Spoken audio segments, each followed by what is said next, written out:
Oke, kamu urusan host gimana? Aman ya? Udah, siap.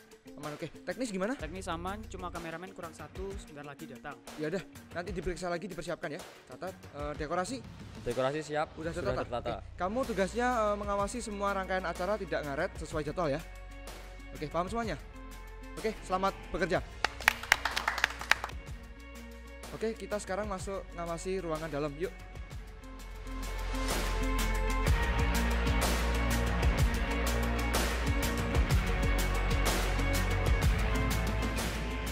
All standby. Oke, standby. Siap, bro.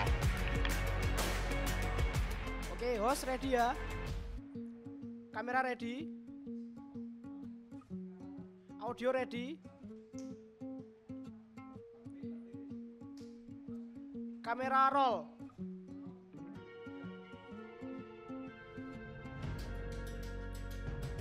Tiga, dua, satu, action.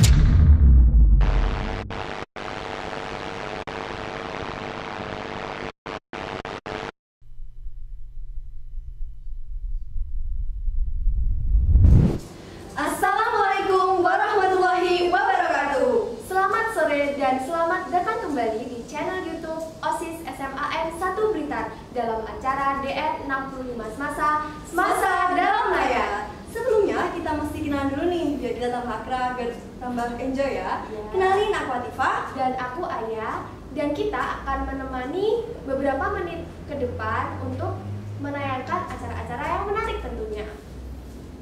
Pokoknya nggak bakal bosen deh karena bakalan ada penampilan-penampilan yang seru dan menarik yang pastinya bakal membatin rasa rindu kalian sama SMA Negeri 1 Blitar. Oke, dari mulai tanggal 17 Agustus kemarin kita udah disuguhkan oleh beberapa tayangan yang tentunya menarik seperti podcast, live performance, dan lain-lain. Tapi malam ini kita mau bawakan sesuatu yang berbeda yang pastinya lebih seru dari malam-malam sebelumnya. Makanya stay tune di channel YouTube OSIS SMA Negeri 1 Blitar dan jangan lupa follow Instagram @dn65semasa dan juga Facebook official Disnatalis Masa biar kalian gak ketinggalan keseruan-keseruan lainnya. Nah, betul banget tuh. Dan ngomong-ngomong, untuk DN 65 Semasa ini kita ngadainnya secara online. Ya, mengingat kondisi yang masih pandemi dan belum bisa untuk beraktivitas seperti biasa, kita diharuskan untuk jaga jarak, untuk tetap di rumah, dan pastinya jaga kesehatan. Iya, tapi stay at home bukan berarti kita nggak meriahin DN 65 Semasa yang kali ini. Iya, betul banget. Dan di balik meriahnya DN 65 Semasa, ada beberapa pihak yang ikut mensukseskan acara kita. Terima kasih kepada pihak-pihak yang telah ikut serta mensukseskan DN 65 Semasa. Dan kayaknya ini mulai banyak yang join ya teman-teman. Makin malam makin banyak yang join. Iya. Halo teman-teman yang barusan join, selamat datang di channel YouTube OSIS SMA Negeri 1 Blitar. Dan kayaknya teman-teman udah pada gak sabar nih buat lihat penampilan-penampilan selanjutnya. Tapi sabar dulu ya, sebelum penampilan-penampilan akan ada podcast seputar rahasia sukses pebisnis asal Blitar yang pastinya bakal banyak pelajaran yang dapat kita ambil. Betul banget. Dan untuk teman-teman yang pengen jadi pebisnis muda, ini wajib banget untuk disimak karena banyak pelajaran yang bisa kita dapatkan. Oke, langsung aja kita saksikan bersama podcast dari Bapak Yani Budi Sarwono selaku Direktur Utama Perkasa FM dari Mayanggara Group yang merupakan salah satu alumni SMA Negeri 1 Blitar. Selamat menyaksikan.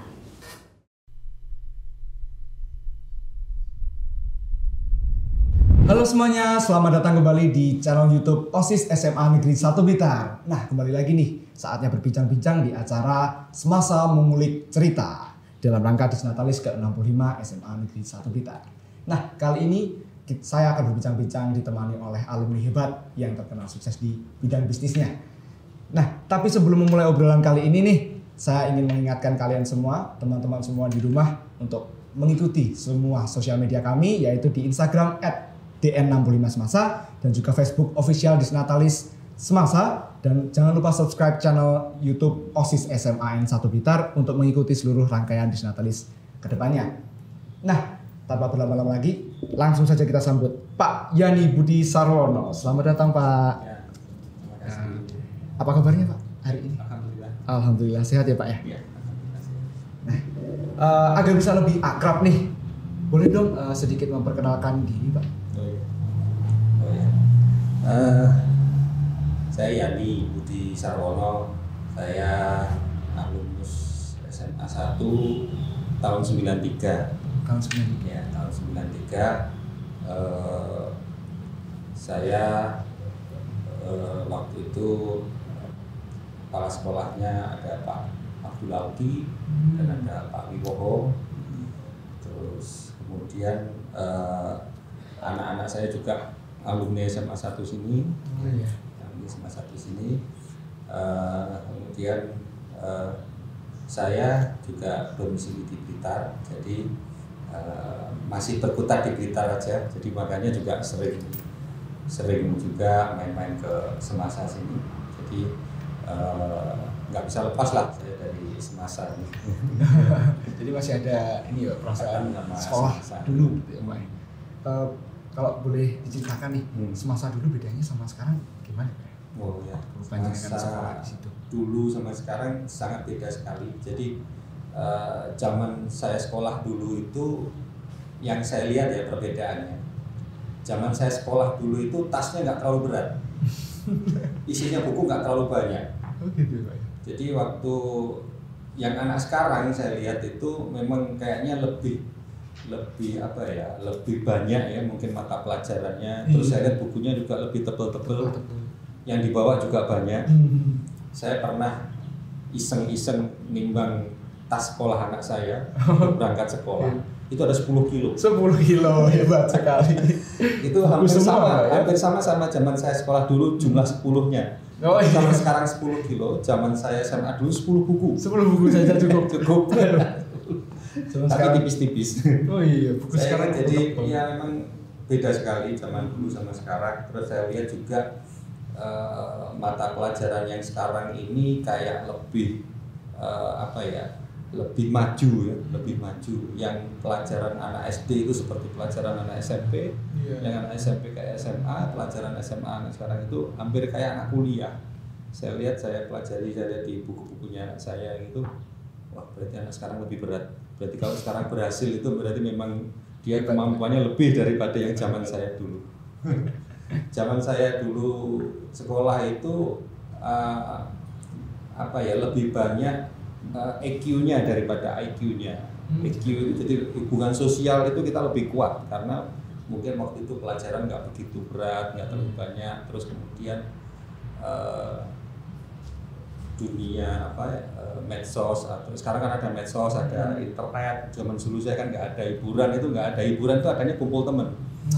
Kalau sekarang hiburan kumpul temen tapi main sendiri-sendiri. Rasa kekeluarganya jadi ya, berkurang. saya lihat perbedaannya itu anak dulu sama sekarang. Iya. Lebih indah kayak Pak. Zaman dulu Pak. Kumpul-kumpul tuh masih belum kemudian sendiri-sendiri. Iya. Sendiri-sendiri. Asik gitu. Oh iya Pak. Ngomong kalau sekarang ini kesibukannya apa ya Pak? Ya, saya saat ini kesibukan saya di Mayangkara Group. Kebetulan kami di perusahaan keluarga ya dari Mayangkara Group. Kesibukan saya di Direktur Radio Perkasa FM Tulungagung dan juga Direktur Pemasaran Direktur Pemasaran LPG Mayangkara Group. Ya. Jadi di Mayangkara Group itu sekarang itu yang ngelola ini sudah generasi generasi ketiga ya. Generasi pertama itu dari kakek saya, kemudian generasi kedua itu ada ayah saya, sekarang turun ke generasi ketiga. Jadi sekarang pengelolaan Mayangkara Group itu full di generasi ketiga. Jadi cuman bedanya kalau makanya orang dulu tuh kuat-kuat, meskipun mungkin ilmu yang dipunyai nggak begitu banyak, tapi mereka mampu.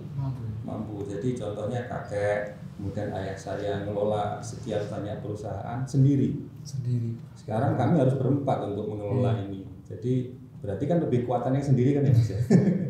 Tapi untuk saat ini kan pastinya bisnisnya bisa lebih berkembang. Ya, jadi lebih membutuhkan dengan sekarang dulu dipikir sendiri, sekarang dipikir berempat. Insya Allah lebih berkembang dan bisa lebih banyak yang bisa ditangani. Lebih upgrade lah Pak istilahnya Pak.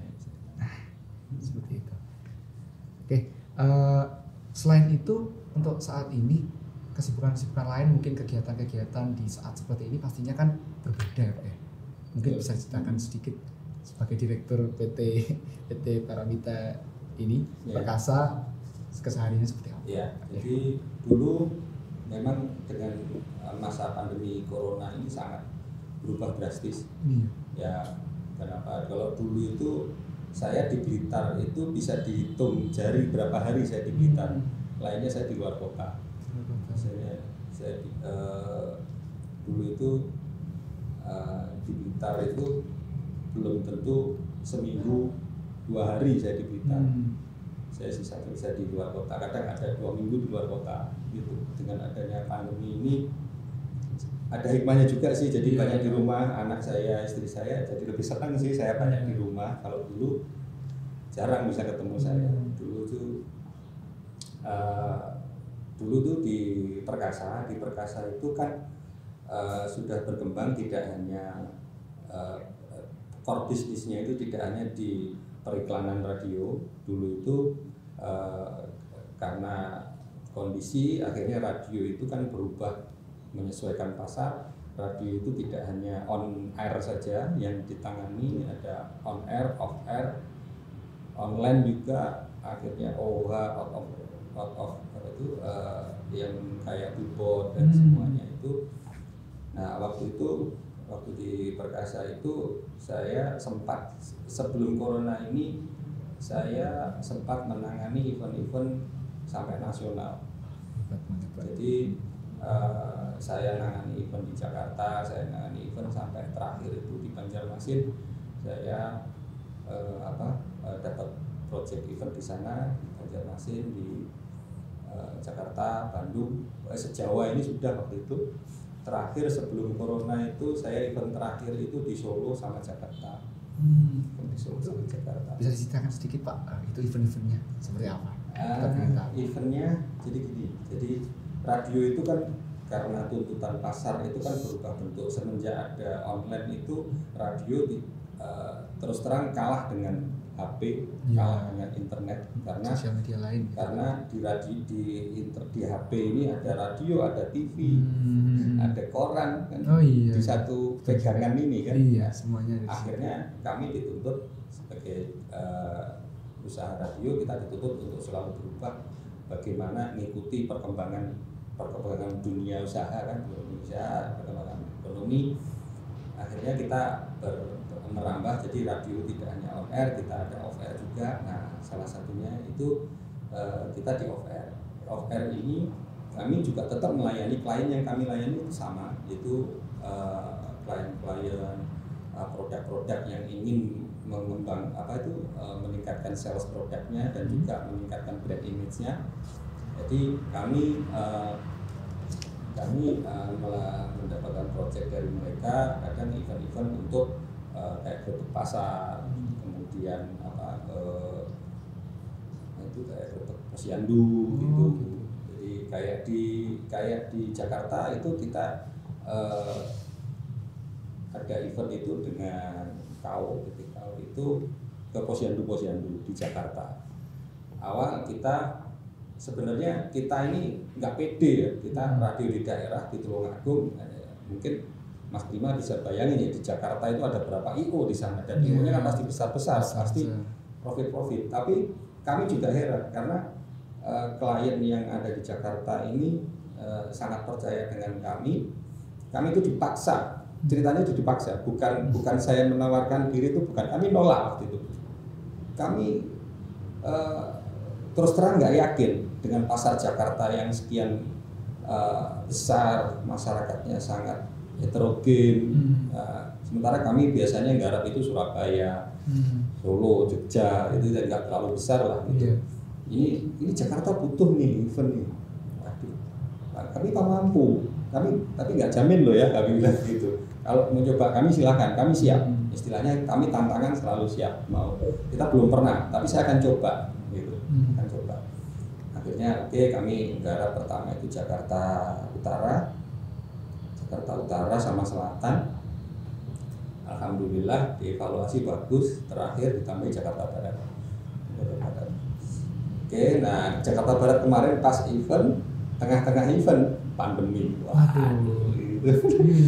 Akhirnya mau nggak mau ya. Sementara ini terus terang untuk dunia event maupun radio ini ya sangat terimbas lah dengan adanya corona ini, sangat terimbas sekali. Walaupun kondisi yang saat ini mengakibatkan di dunia bisnisnya jadi agak-agak terganggu ya Pak, agak-agak terhambat, tapi ada hikmah juga di baliknya. Jadi kita bisa, mungkin menurut saya, pengalaman saya pribadi dengan pandemi seperti ini, jadi lebih bisa ada waktu dengan keluarga, mungkin gitu. Walaupun kegiatan-kegiatan biasanya dan juga mungkin pekerjaan bisa agak-agak terhambat karena kondisi seperti ini. Dan kita dituntut untuk menyesuaikan diri. Iya. Bagaimana dengan kondisi yang sekarang ini kita bisa menyesuaikan diri, bisnis kita bisa tetap jalan. Sekarang ini dengan kondisi corona ini orang cepat-cepatan mas sekarang. Cepatan siapa yang paling cepat menyesuaikan diri, dia nanti akan survive duluan. Iya betul. Survive duluan. Kalau dia yang lambat menyesuaikan diri, ya nanti dia bisa survive belakangan atau mungkin bisa nggak survive. Akhirnya dia akan tenggelam. Yang bisa hidup, yang bisa survive aja dengan kondisi sekarang. Harus menyesuaikan diri, bisnis yang bisa menyesuaikan diri dengan protokol kesehatan yang tidak berisiko. Nah terus terang untuk radio ini sekarang dari pihak-pihak klien kami maupun dari dunia radio sendiri itu lagi mencari bentuk mas, lagi mencari bentuk, kira-kira bentuk yang pas dengan kondisi sekarang ini apa yang pas bisa jalan menyesuaikan dengan, karena kalau kita pakai sistem bisnis yang bentuk bisnis yang kemarin diterapkan sekarang nggak akan cocok, nggak akan ya, karena kita kerja di pasar. Pasar sekarang banyak yang tutup, bahkan ada pasar diganjil genap, bahkan ada orang yang sekarang ini pasar jadi sepi, jadi kita lagi mencari bentuk. Klien pun akhirnya kapan itu membuat Zoom meeting dengan kami. Ini gimana ini ke depan ini, gimana cara kita masuk ke pasar, bagaimana cara kita market, bagaimana kita ngelola market, bagaimana kita ngelola brand kita biar bisa tetap eksis di dunia usaha ini dalam kondisi yang seperti sekarang. Akhirnya mereka masih meeting ini sampai sekarang ini, bagaimana bentuk yang pas yang bisa diaplikasikan. Harus segera menemukan langkah upgrade-nya gitu, agar bisnisnya di kondisi seperti ini tidak tenggelam gitu bisa Pak. Sejalan dengan kondisi sekarang. Suatu tantangan baru gitu Pak ya. Nah, seperti yang sudah kita tahu nih, Pak Yani kan Direktur PT Radio Paramita Jaya Perkasa dan juga Direktur Pemasaran LPG Mayangkara Group ya Pak ya. Boleh diceritakan dong Pak sedikit sejarah berdirinya Mayangkara Group ini dari awal hingga saat ini gitu. Jadi kalau nama Mayangkara sendiri, nama Mayangkara itu baru muncul pertama kali itu tahun 87. Sudah lahir belum ya? Belum. Saya 2002. Nama Mayangkara itu lahir tahun 87 saat nama Radio Mayangkara itu lahir. Nama radio. Dulu belum makanya Mayangkara belum. Jadi awal itu bisnis keluarga kami itu awalnya itu di minyak tanah. Oh gitu. Minyak tanah. Ya, minyak tanah. Kakek kami dulu itu usaha minyak tanah. Usaha minyak tanah itu ya toko kelontong minyak tanah itu hanya ngedrip sama jual beras, jual ini. Itu waktu itu kakek saya itu masih sebagai pengecer di toko sebagai pengecer, kemudian masih dikirimi sama orang minyak tanah gitu. Nah awal itu kakek itu akhirnya punya pemikiran untuk mengembangkan bisnis minyak tanahnya ini. Akhirnya kakek itu pengen jadi orang yang ngirim-ngirim itu, istilahnya agen. Agen minyak tanah. Waktu itu kakek ini karena waktu itu hanya sebagai pengecer, terus pengen jadi agen minyak tanah. Kakek itu pensiunan tentara mas, Jadi beliau setelah pensiun buka toko jualan minyak tanah. Nah, setelah agen minyak tanah ini kakek ini sakit-sakitan. Akhirnya kakek pengen bapak saya untuk membantu bapak saya untuk membantu bisnisnya kakek saya ini. Bapak saya waktu itu punya usaha sendiri, waktu itu peternak telur, peternak ayam ayam telur gitu. Ya. waktu itu saya diceritakan bapak saya itu waktu itu dilema antara pengen teruskan tetap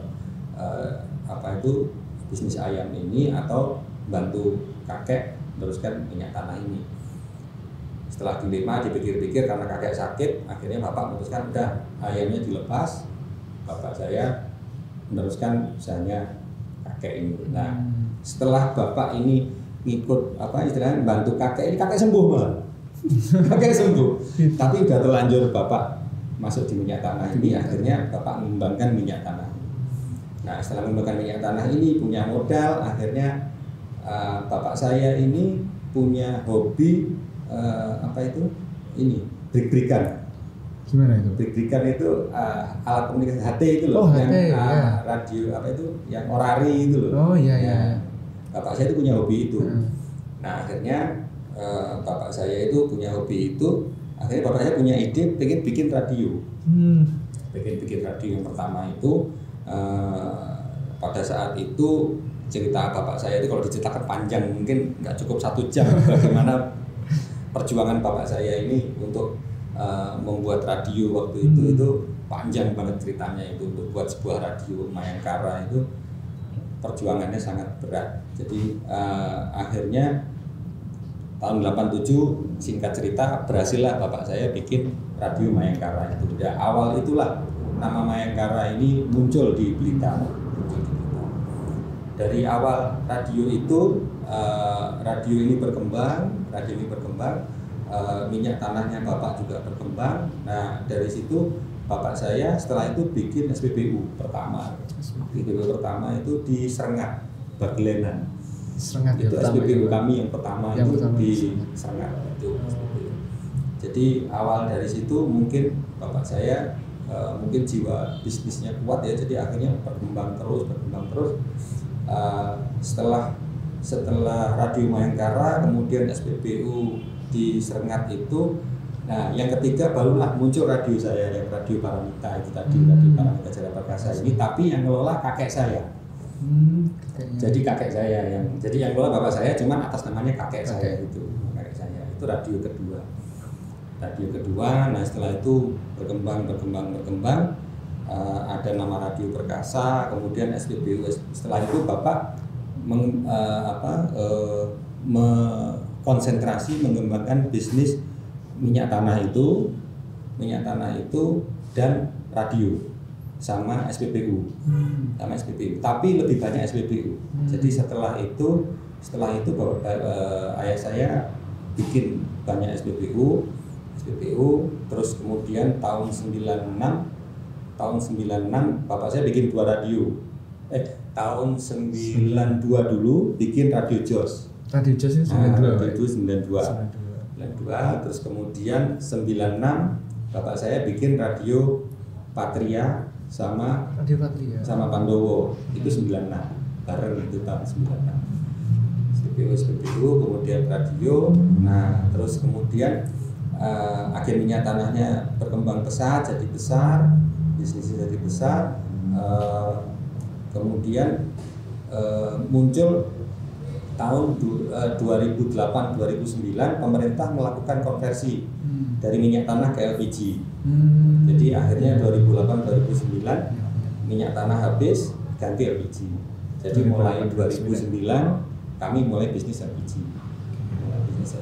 Kemudian LPG, kemudian tahun 2015-2016 itu mulai ada bisnis bengkel perbaikan tabung LPG dan lain-lain, termasuk properti. Ada perumahan, kita ada perumahan 2 di mana, di Kuningan sini sama di Capiran. Ada perumahan juga ya.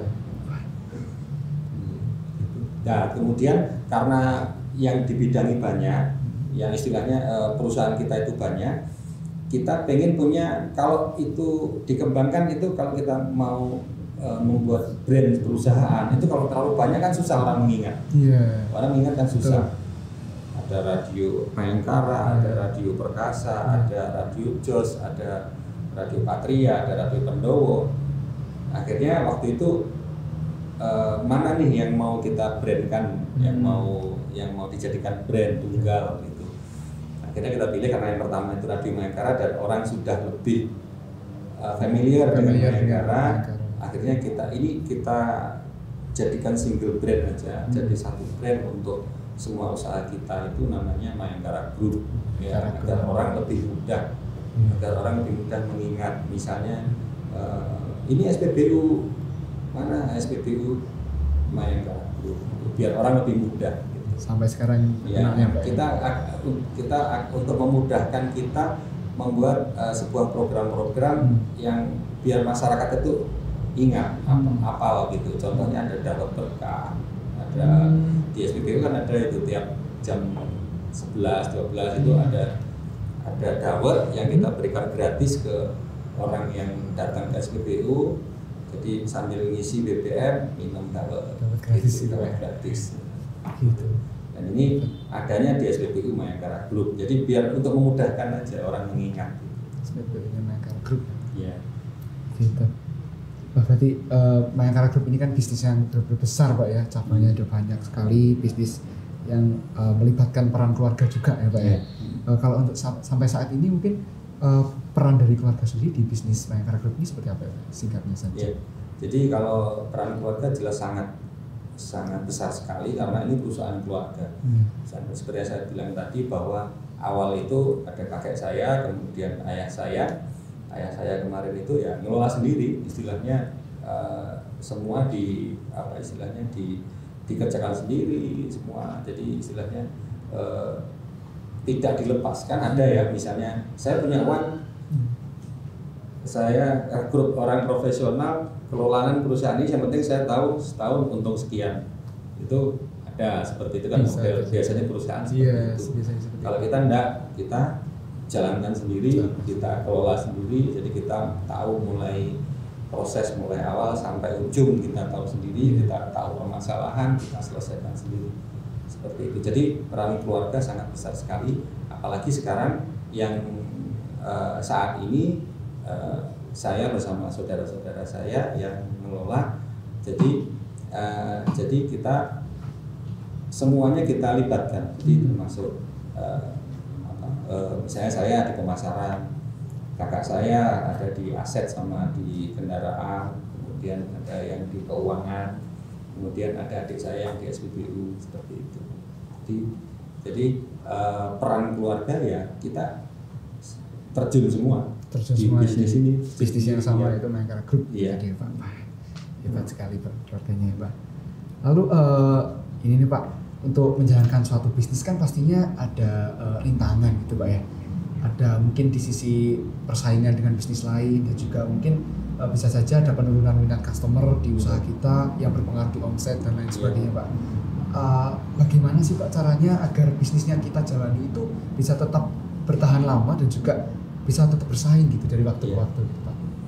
Ya pastilah, semua bidang usaha atau semua pasti ada hambatan, tantangan, bahkan hantaman itu banyak sekali, baik itu dari pesaing bisnis maupun dari lingkungan, dari dunia usahanya sendiri, itu pasti ada. Tapi prinsip semua itu sama, adalah semuanya itu harus melalui step-step beberapa, ada 5 hal yang selalu kita lakukan rutin. Itu adalah perencanaan, kemudian melakukan perencanaan itu, atau istilahnya dijalankan perencanaan itu, kemudian dicek perencanaan itu, kemudian dijalankan. Nah, setelah dijalankan, evaluasi. Bagaimana perjalanannya, apakah berhasil atau tidak, berhasil karena apa, tidak karena apa, semuanya harus dievaluasi.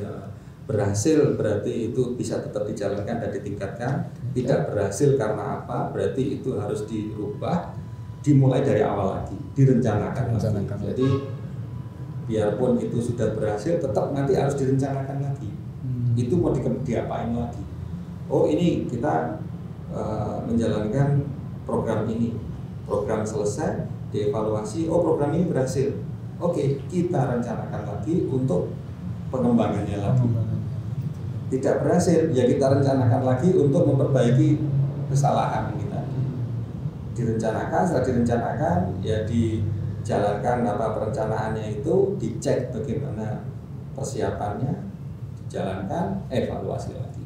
Jadi tidak ada sesuatu yang berhasil istilahnya, oh ini berhasil sudah pencapaian, ini juara 1 sudah selesai. Nah, jadi ya terus juara 1 plan lagi,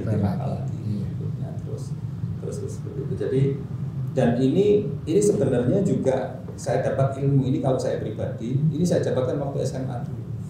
Waktu SMA dulu ya itu ikut kegiatan, ikut jadi panitia, merasakan susahnya, merasakan susahnya, dan itu saya terapkan di usaha ini. Alhamdulillah kok ada efeknya dan bagus. Contohnya pada waktu kita SMA dulu kan jadi panitia kayak gini di Natalis, jadi panitia kalau dulu ada istilahnya itu ada acara-acara keagamaan gitu kan, kita jadi panitia, kita ngerasakan usung-usung bambu, ngerasakan nyari pinjaman genset di mana, nyari merasakan seluruhnya dari nyari dana usaha, saya pernah dana usaha juga pernah ya, saya pernah dana usaha ya, pernah juga Pak, ini sangat penting ya, saya pernah jadi ketua rekreasi. Itu kan panitia rekreasi. Saya pernah dulu tuh zaman saya buat 2, satu ke Bali, satu ke Jogja. Waktu itu bisa terlaksana semua, Pak. Terlaksana semua, alhamdulillah. Karena bingung waktu itu. Kita tanya anak-anak, satu bilang pengen Bali, satu bilang pengen Jogja. Ya udah, yang mau ke Bali daftar, yang mau Jogja daftar. Masing-masing bikin panitia, sudah jalan. Dua-duanya terlaksana. Jadi akhirnya angkatan saya itu 2 kali piknik. Ada yang ke Jogja, ada yang ke Bali. Hebat. Saat seperti itu, pada saat saya di dunia radio, pada waktu itu kan kita dari on air, kemudian kena krisis di tahun 98 itu kan dunia usaha waktu itu juga runtuh. Waktu itu 98 radio itu juga waktu itu juga turun drastis. Waktu itu akhirnya radio itu harus berubah kalau mau hidup. Akhirnya radio itu harus mau jadi I.O. Radio itu tidak hanya nangani on airnya aja. Jadi klien itu pada saat dia approve sebuah budget itu harus 2 macam yang kita sajikan, on air dan off air. Jadi on airnya di radio itu disiarkan iklannya, off airnya kita harus jalankan bagaimana produk itu bisa masuk ke pasar. Nah itu off air ini banyak hal yang saya dapat itu dulu di zaman SMA.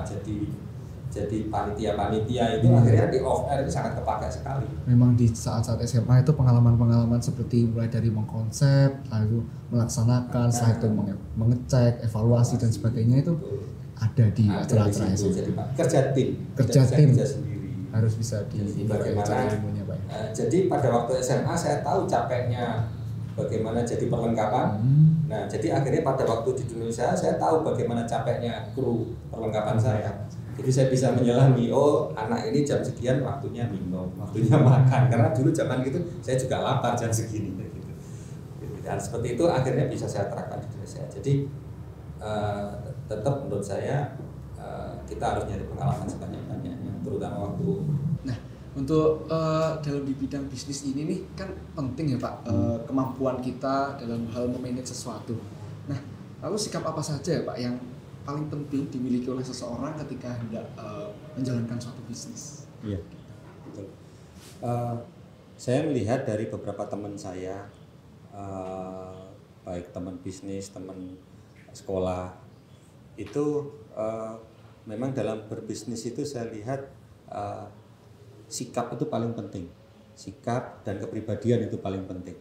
Kalau kepintaran itu setelah sikap menurut saya. Jadi saya melihat ada teman saya itu yang pendidikannya tinggi maupun mungkin pendidikannya tidak begitu tinggi, itu semuanya ada contoh suksesnya.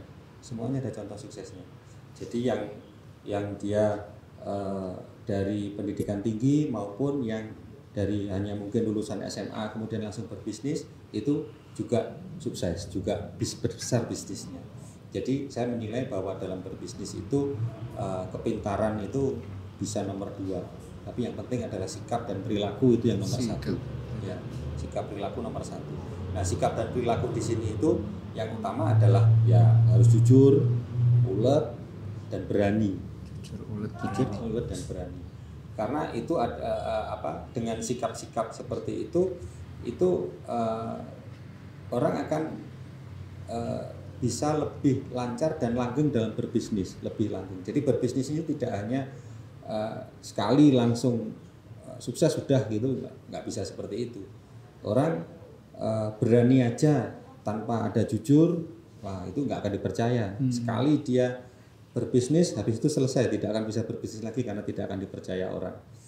Kemudian tapi dia jujur, tapi dia tidak berani, ya itu juga tidak akan jalan bisnisnya, tidak akan mulai takut aja. Nanti rugi ya pastilah. Bisnis itu ada untung ada rugi pasti. Tapi kalau tidak berani untuk mengambil spekulasi itu ya tidak akan jalan-jalan gitu, tidak akan jalan bisnisnya. Nah, spekulasi sendiri juga tetap harus dibarengi dengan perencanaan yang saya bilang tadi itu, perencanaan, kemudian evaluasi, perencanaan, melaksanakan evaluasi seperti itu. Nah, tapi tetap harus berani karena tanpa keberanian dan keuletan itu juga tidak akan jalan bisnis tersebut. Jadi menurut saya sikap dan perilaku itu sangat penting, sangat penting selain doa ya. Doa karena kami itu sangat percaya bahwa rezeki itu sudah diatur oleh Allah Subhanahu wa taala ya, oleh Tuhan Yang Maha Esa itu, bahwa sudah diatur semuanya itu, si A rezekinya si B sekian, tapi itu harus tetap dicari. Kita tidak dapat bocoran kan? Iya. Rezeki saya berapa kan kita nggak dapat bocoran. Berarti kan apa harus kita cari ya, seberapa itu rezeki kita itu. Tapi sudah ditentukan sebenarnya, tapi tetap harus kita cari. Jadi selain doa itu adalah sikap perilaku yang sesuai dengan agama kita itu kan ya jujur itu yang utama, itu harus utama dalam bisnis itu, jujur harus utama. Karena dengan kejujuran ini orang akan mempercayakan kalau dia itu seorang klien, dia akan mempercayakan produknya, dia akan mempercayakan uangnya kepada kita. Tapi kalau masyarakat konsumen berarti dia akan percaya untuk dan mau beli ke kita. Nah, jadi kejujuran ini sangat utama, kejujuran dan keberanian serta keberanian tadi, keuletan tadi itu yang utama melakukan bisnis ya. Jadi bisnis ya harus jujur, ulet dan juga berani. Ya. Dan harus modal itu sebenarnya nomor sekian. Banyak cara untuk kita mendapatkan modal dalam berbisnis itu. Asalkan kita komitmen, kita jujur tadi, ulet dan berani. Insya Allah modal itu bisa datang. Ya. Betul juga. Asalkan orang percaya dulu kan Mas. Iya, betul. Biar bisa jalan bisnisnya kita harus seimbang. Jadi mulai dari harus orangnya jujur, harus ulet dalam menjalankannya dan juga harus berani untuk maju ke depannya. Nah, Mayangkara Group ini terkenalnya kan sering beramal Pak ya di masyarakat luas gitu. Lalu apa Pak yang melatar belakangi hal tersebut? Iya. Jadi ini mungkin didikan mulai dari kakek ya, kakek ke ayah ke kemudian ke kami ini, bahwa segala sesuatu itu harus berdasar agama. Jadi contohnya dalam berbisnis banyak hal-hal yang kita ambil dalam kita menjalankan bisnis kita dari Al-Qur'an, hadis, dari petunjuk agama itu banyak. Ya salah satu contoh kecil aja beberapa ya, ada salah satu contoh kecil adalah kita akan mendapatkan rezeki yang berkah itu kan bisa berkembang itu asalkan kita banyak sedekah, banyak beramal. Kita kalau membelanjakan sesuatu di jalan Allah itu akan mengganti 2 kali lipat. Itu sangat percaya keluarga kami, mulai ayah, kakek kepada kami itu ditekankan sama sekali. Bahkan salah satu contoh juga kita di menjalankan bisnis SPBU itu kita salah satu contoh pemikiran kita adalah kita mengambil di Al-Qur'an bahwa kita ini harus memuliakan musafir. Mas Prima bayangin kan orang yang datang ke SPBU kan pasti orang perjalanan kan? Orang perjalanan entah dari rumah ke kantor, entah dari kota satu ke kota yang lain, itu kan musafir mereka. Itu di Quran itu ada bahwa itu harus kita muliakan. Oleh karena itu makanya di situ kita siapkan toilet bersih. Toilet bersih ini di seluruh Mayangkara Group tidak ada yang memungut biaya. ataupun kita biasanya di SPBU lain mungkin itu ada kotaan. Kalau bagi yang berkenan silahkan ngasih uang ke situ. Di Mayangkara Group tidak ada. Kotak tidak boleh ada. Tidak boleh ada. Dan itu harus selalu bersih. Harus selalu bersih.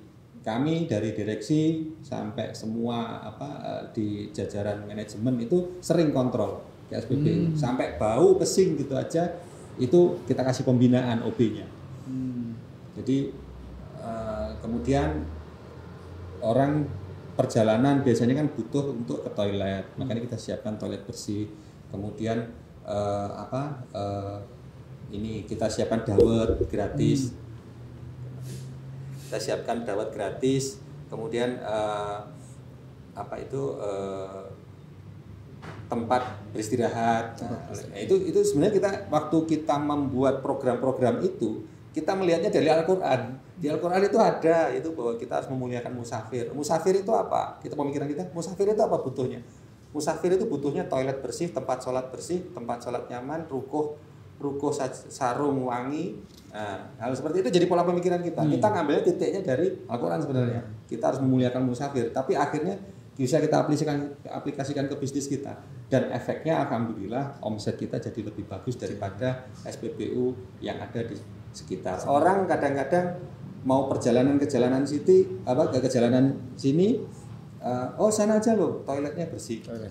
Betul. Mau sholat di sana bersih.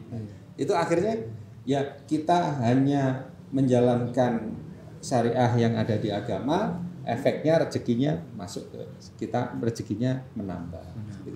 Termasuk tadi bahwa makin kita beramal, biasanya Allah akan mengembalikan, Allah akan memberikan ke kita 2 kali lipat seperti itu. Jadi akhirnya dari kita Mayangkara ini membentuk sebuah lembaga namanya Haryanto Islamic Center (HIC) itu untuk karena kita dari perusahaan-perusahaan ini sudah ada alokasi dana untuk beramal, itu sudah disisihkan. Setiap kita ada penghitungan laba itu sudah ada. Ini bukan uang kita, ini bukan uang perusahaan, ini punya orang ini uang ini punya masyarakat. Nah ini harus dikeluarkan, nggak boleh dicampur. Jadi dikeluarkan, akhirnya dikumpulkan di satu lembaga namanya Haryanto Islamic Center. Di situ yang biasanya menangani orang jompo, anak yatim, kemudian membantu yang terakhir kemarin itu pengecetan masjid-masjid sama musola. Terus ada lagi sembako seperti itu. Dan masih banyak lagi Pak ya. Jadi karena kita percaya bahwa semakin kita membelanjakan harta kita di jalan Allah, itu Allah akan membalikan rezekinya kali lipat Pak ya. Memang luar biasa Mayangkara ini untuk mengambil langkah yang peduli terhadap orang masyarakat sekitar ya Pak ya. Lalu setahu saya nih banyak anak-anak SMA 1 yang berminat di bidang bisnis gitu, yang bercita-cita untuk kedepannya setelah lulus ingin mengambil langkah-langkah mencari ilmu bisnis dan juga menggeluti bidang itu. Mungkin ada sedikit pesan-pesan untuk kami semua terhadap hal itu. Ya. Buat adik-adik saya di semasa ya, bisnis itu tidak harus berdiri sendiri. Maksudnya saya keluar SMA berbisnis. Adik-adik nanti lulus SMA masuk perkuliahan sambil bisnis bisa. Bisnis itu bukan sebuah, kecuali kalau adik ini ngelamar di satu perusahaan langsung misalnya gitu. Nah itu baru berarti sekolahnya. Tapi itu pun masih sambil sekolah masih bisa kan. Jadi sebenarnya adik-adik saya sarankan kalau bagi yang masih ingin untuk melanjutkan pendidikan yang lebih tinggi ke universitas, lanjut aja, kuliah aja. Tapi dengan mulai mengasah jiwa bisnis dengan modal yang kecil-kecil. Ya, yang penting pengeluaran dibanding pemasukan, banyak pemasukan itu namanya untung gitu aja, udah kecil-kecilan aja. Jadi yang penting bagaimana bikin usaha, pengeluaran sekecil-kecilnya, pendapatan sebesar-besarnya gitu aja.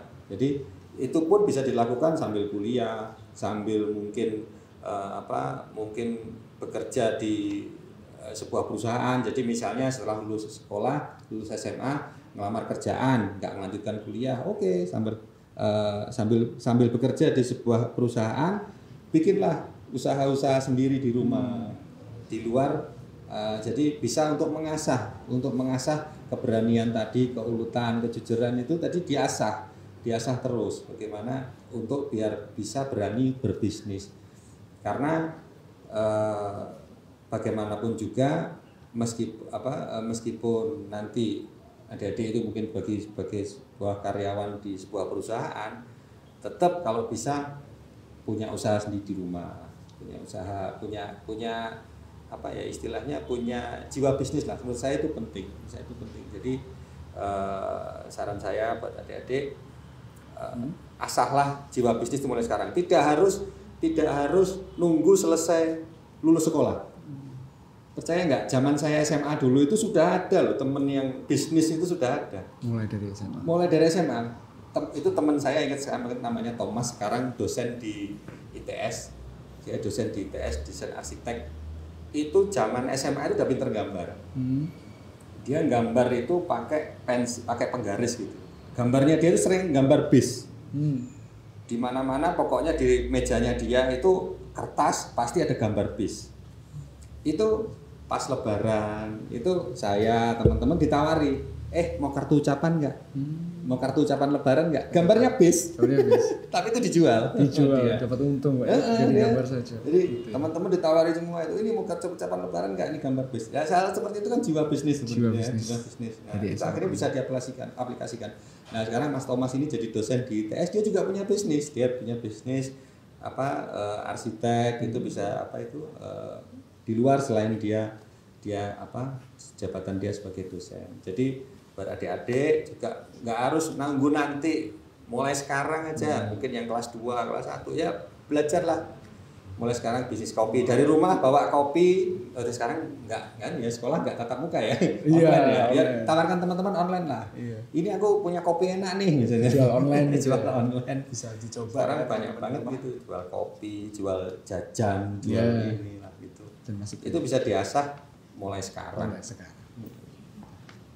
Tidak usah nunggu lulus SMA.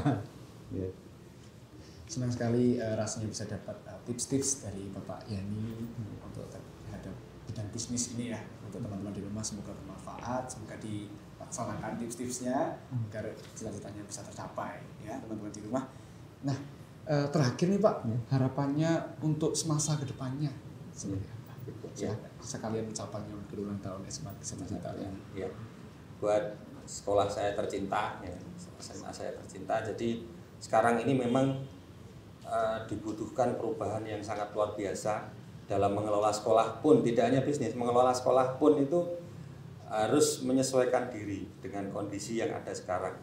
Jadi memang ini sebuah tantangan bagaimana mengelola sekolah ini biar bisa tetap menjadi sekolah favorit, sekolah yang bisa menghasilkan generasi-generasi muda yang sangat bermanfaat bagi negara, bagi nusa bangsa, dan mungkin buat dunia ini ya, jadi buat internasional. Jadi bagaimana menghasilkan generasi-generasi penerus nanti yang tetap berkualitas, itu memang sebuah tantangan tanpa dituntut kehadiran. Ini memang sebuah hal yang aneh, tapi ini mau nggak mau harus mengikuti.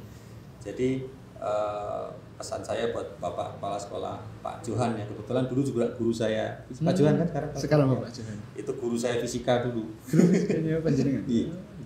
Jadi semangat Pak Johan, nanti tetap kibarkan bendera semasa ini, bagaimana membuat semasa ini tetap yang terbaik dalam kondisi corona, bagaimana menghasilkan generasi muda dalam kondisi yang tidak bisa tatap muka ini, yang harus online, istilahnya generasi COVID ini ya, generasi corona, bagaimana menghasilkan generasi corona yang tetap the best di Kota Blitar. Sudah tidak terasa ya, tidak terasa 30 menit lebih kita berbincang-bincang.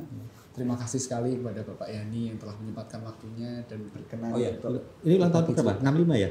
65. Iya. Selamat ulang tahun semasaku ke-65, jaya terus Sukses ucapannya. Amin. Terima kasih kepada Bapak Yani yang sudah berkenan menyampaikan waktu untuk berbagi cerita kepada kami semuanya, juga tips-tips yang sangat-sangat bermanfaat ya. Buat teman-teman jangan pergi dulu karena setelah ini bakal ada konten-konten menarik lainnya untuk di dalam serangkaian Disnatalis ke-65 SMA Negeri 1 Blitar ini. Sekali lagi saya ucapkan terima kasih banyak kepada Bapak dan juga buat teman-teman mari ikuti terus konten-konten di serangkaian Disnatalis SMA Negeri 1 Blitar ini. Jangan lupa subscribe channel OSIS SMA 1 Blitar dan juga nyalain juga lonceng notifikasinya agar tidak ketinggalan konten-konten menarik selanjutnya. So, sekian mungkin dari kami. Kami pamit undur diri. Mohon maaf bila ada kesalahan.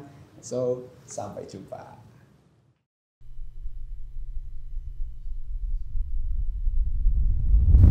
Nah, itu tadi podcast dari Direktur Utama Mayangkara Group. Dari podcast kita bisa lihat kalau ternyata di balik kesuksesannya itu terdapat kisah inspiratif yang benar-benar banyak banget pelajaran yang bisa kita ambil. Bener banget, contohnya kayak semangat dan pantang menyerah. Di balik sebuah kesuksesan ternyata banyak banget perjuangannya ada.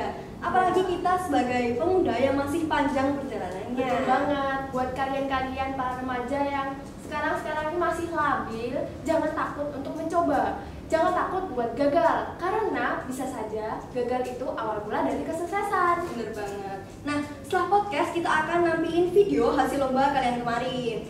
Sekalian kita mau pamit undur diri. Dan nanti kita akan kembali pada jam 7 malam. Jadi jangan kemana-mana, tetap stay tune di channel YouTube OSIS SMAN 1 Blitar. Langsung saja, enjoy your time guys.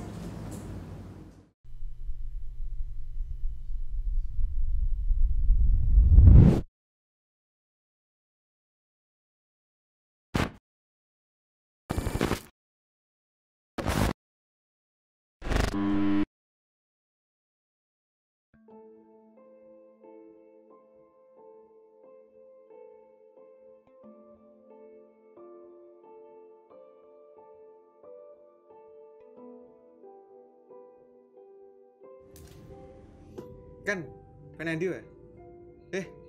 Pengen ndi wae seragam ani? Seragam. Loh, piye to, Le? Mbah piye? Saya Mas, aku tak budal. Ya wis, hati-hati.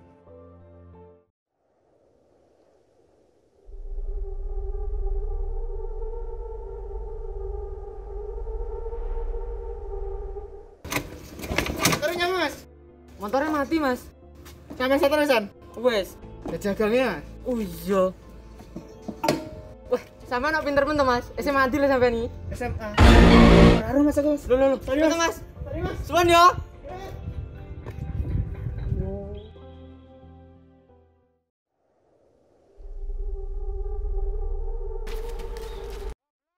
Saya mandi toh, Kamu Mas, kamu kan. Aku mboroh SMA kulo.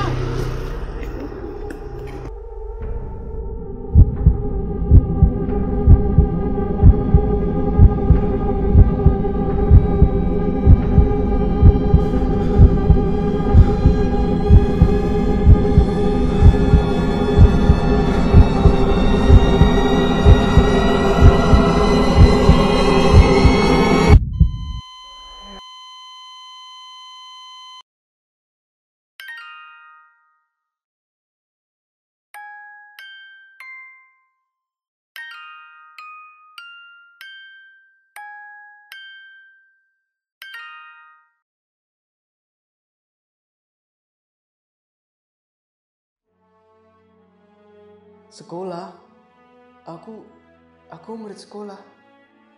Aku bersekolah di mana? Tunggu, kenangan apa ini? Kenangan apa yang membekas di kepalaku ini? Apa ini ilusi? Aku lupa. Aku siapa? Aku lupa. Belajar. Untuk apa? Aku lupa. Ini semua kulakukan.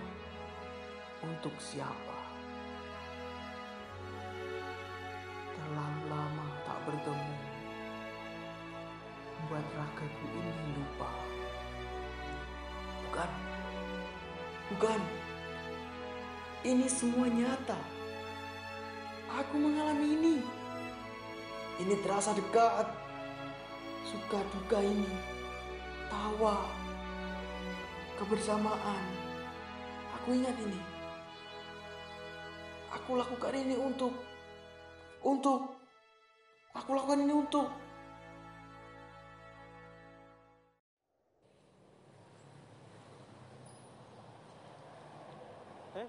Kan?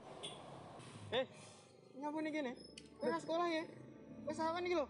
Ayo. Aku sekolah itu. Wes sekolah gini lo. Ayo. Oh iya, kita semasa yo.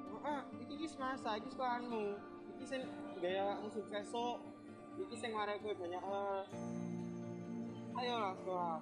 Oh iya, aku lali aku semasa. Aku sekolah ke semasa yo. Yo. Wes sawan iki. Yo. Yo.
Halo?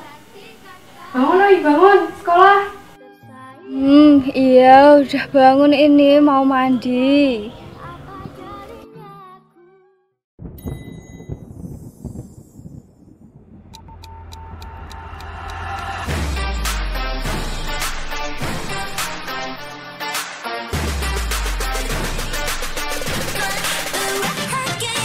Toh, bangun, udah siang. Sekolah. Toh. Astaga, ini anak bukannya bangun sekolah malah tidur aja kerjaannya. Toh, bangun toh. Apa sih? Baru jam segini, gak kurang tidur aja. Hah? Jam segini? Lihat ini, jam berapa? Hah? Astaga, kenapa gak bangunin dari tadi? Pagiku cerahku, matahari bersinar, ku gendong tas merahku di pundak. Selamat pagi semua, ku nantikan dirimu di depan kelas. Pasti ini anak bangun kesiangan. Ais, keborong main game aja nih anak. Yang aja lah, ribet amat sama tugas.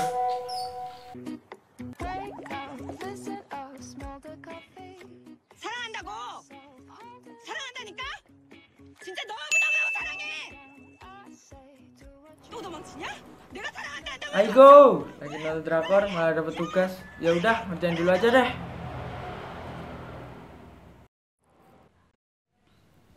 Hah? Minggu depan ulangan harian?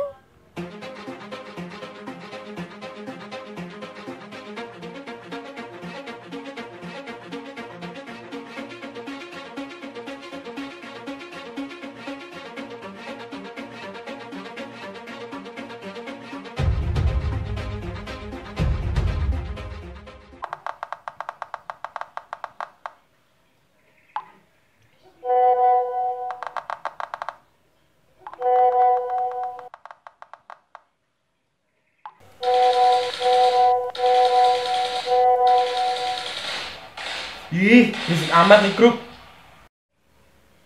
Hah? Ulangan? Hari ini ulangan?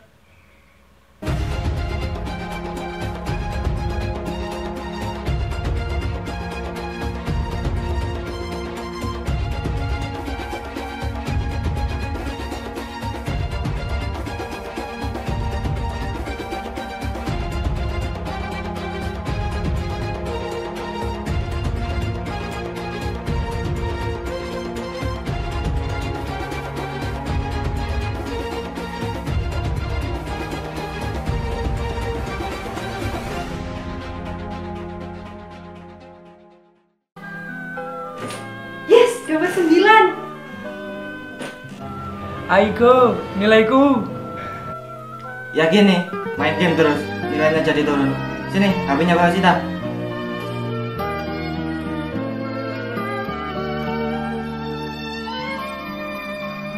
Walaupun kita sedang dalam krisis pandemi seperti ini, bukan seharusnya kita menyerah, namun dijadikan sebagai motivasi untuk kita lebih giat menuntut ilmu.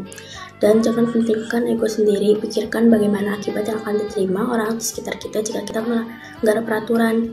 Gunakan masker saat keluar, dan jangan lupa selalu cuci tangan. Semoga dengan bertambahnya usia, sekolah ini mampu menciptakan generasi yang unggul dan bangsa. Generasi yang tak hanya cerdas akalnya namun juga baik budinya. Generasi yang tak hanya kaya ilmu tetapi juga mampu menerapkan ilmu dalam kehidupan sehari-hari. Semoga guru dan siswa sekolah SMA 1 Blitar bisa menjadi teladan bagi semua untuk saat ini dan di masa yang akan datang. Sekian doa dan harapan dari kami. Terima kasih.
is better in every day, but then I feel it that you be the only one.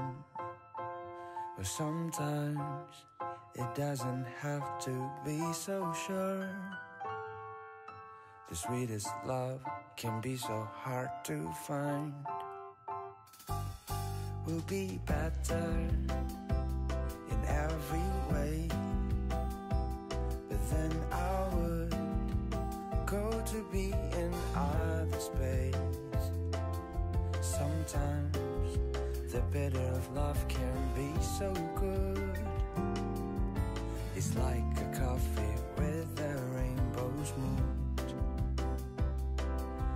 Sometimes you feel off, but sometimes you feeling right. Is it to be or it is not to be? Selamat pagi teman-teman. Hari ini kita ada pelajaran PKN. Tadi di PKN sudah memberikan tugas untuk mengerjakan UPR UKAS 1 dan UKAS 2. Agar lebih efisien, lebih baik kita mengerjakan sama-sama. Saya akan memberikan tugas untuk masing-masing. Oke, berikut. Saya mengerjakan UKAS 1 nomor 1 dan 2. Bila mengerjakan UKAS 1 nomor 3 dan 4. Saya mengerjakan UKAS 1 nomor 5. Mengerjakan UKAS 2 nomor 1 dan 2. Nadia mengerjakan UKAS 2 nomor 3. Innova mengerjakan UKAS 2 nomor 4. Dan Nova mengerjakan UKAS 2 nomor 5.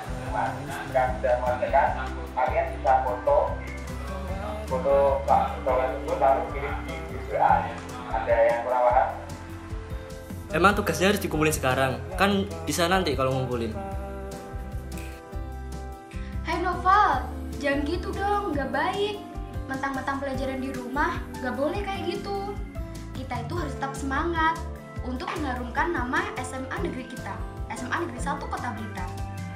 Tapi gue ngantuk banget loh, sumpah. Ya, jangan gitu, ayo semangat. Ya udahlah, gue kerjain deh. Nah gitu dong. To fall in love again, to be the one for me.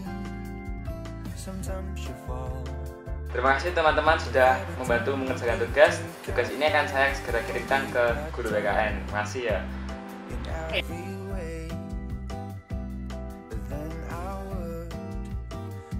To be in other space, but sometimes the bitter of love can be so good.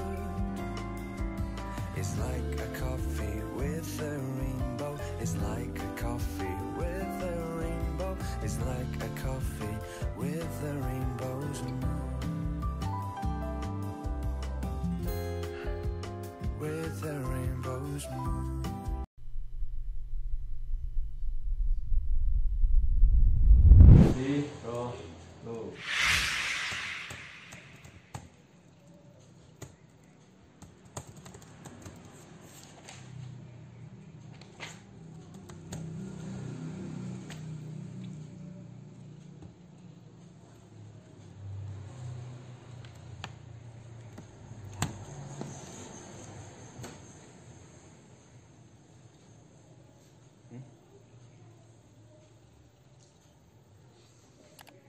Nah, sementara itu saudara, di Jawa Barat sendiri sejumlah sekolah di Jawa Barat akan menggelar sekolah tatap muka pekan ini. Sejumlah sekolah yang tersebar di 266 kecamatan di Provinsi Jawa Barat yang selama ini sudah masuk dalam zona hijau.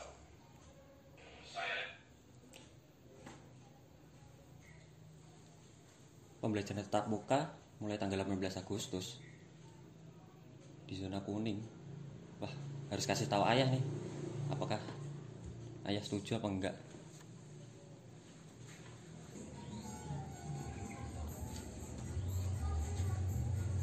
Ya, ini aku ada pemberitahuan kalau tanggal 18 Agustus nanti pembelajaran tatap muka di SMA 1 masuk lagi. Menurut ayah gimana?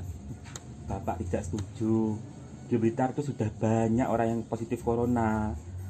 Bahkan ada yang udah meninggal. Bapak nggak setuju. Kamu nggak usah masuk sekolah dulu. Terus surat izinnya gimana? Nanti Bapak akan urus ke sekolah. Pokoknya kamu tetap istirahat dulu di rumah. Bapak mau keluar dulu, mau beli belanja. Oh,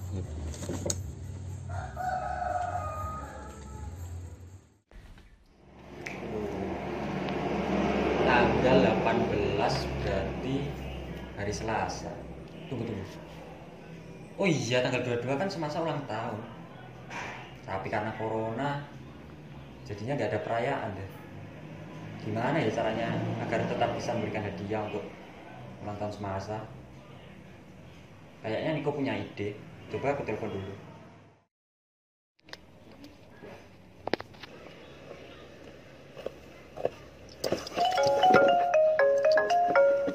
Lagi nih. Wah, Bill.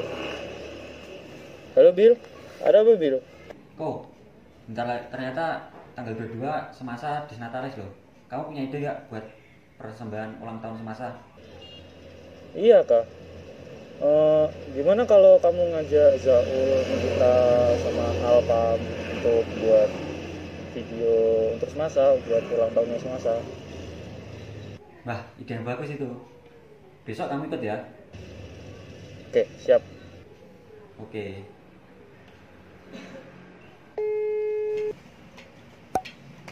Teman-teman, semasa sebentar lagi Disnatalis loh. Oh iya ya, semasa bentar lagi Disnatalis. Iya ya. Tapi tenang, aku sama Niko udah ada rencana buat persembahan untuk ulang tahun semasa. Kalian pada mau ikut nggak? Tentu mau dong. Boleh. Insya Allah aku ikut. Oke, terima kasih ya teman-teman. Oke, sama-sama. Dadah.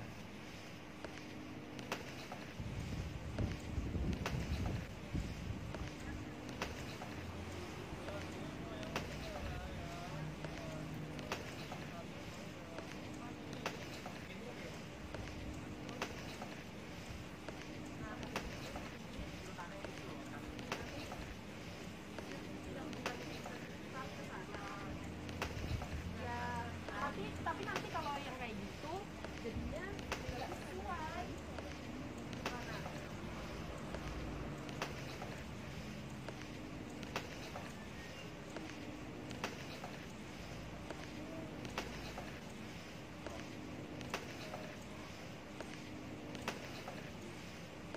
Jadi, lo.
Selamat datang di Geraha Bangunan.